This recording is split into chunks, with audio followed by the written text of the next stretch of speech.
So today we will see perineum and ischiorectal fossa in brief. So first of all, perineum.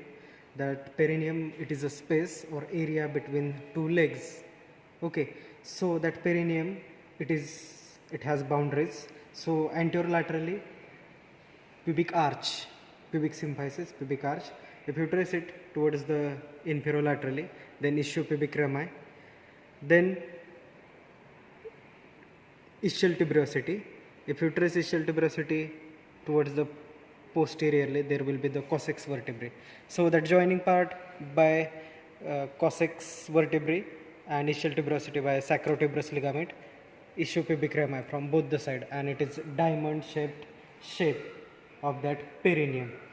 So this perineum, it divides into urogenital triangle and anal triangle via imaginary line, and that imaginary line passes through the ischial tuberosity. The transverse line passes through the ischial tuberosity. Okay, now we will see the ischiorectal fossa. That ischiorectal fossa, it is also called as ischioanal fossa. So that ischioanal fossa or ischiorectal fossa, it lies in that anal triangle. Okay, so that ischiorectal fossa, it is wedge shaped. It has medial wall, lateral wall, base, apex. It has anterior boundary and posterior boundary. So base is formed by skin, superficial fascia and fat.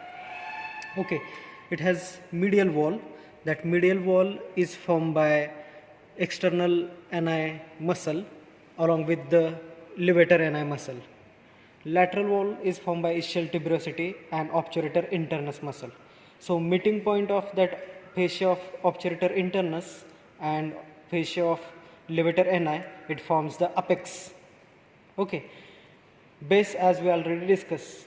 Then anterior wall, that anterior wall is formed by perineal membrane.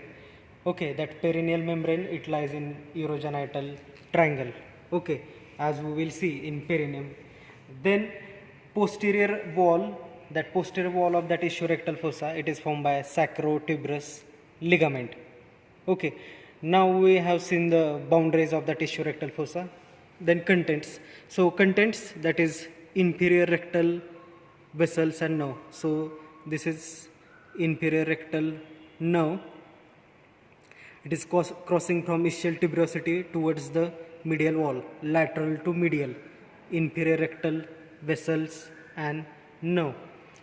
Then there is one more part regarding with ischiorectal fossa. So there is pudendal canal.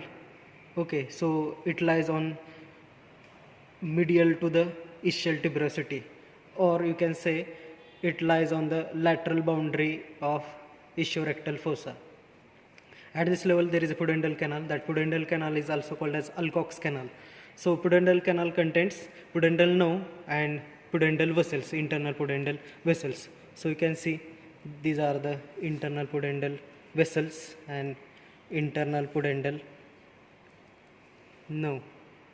Something called as spaces. So suprategmental spaces, it lies exactly above the ischial tuberosity. That will be the suprategmental space.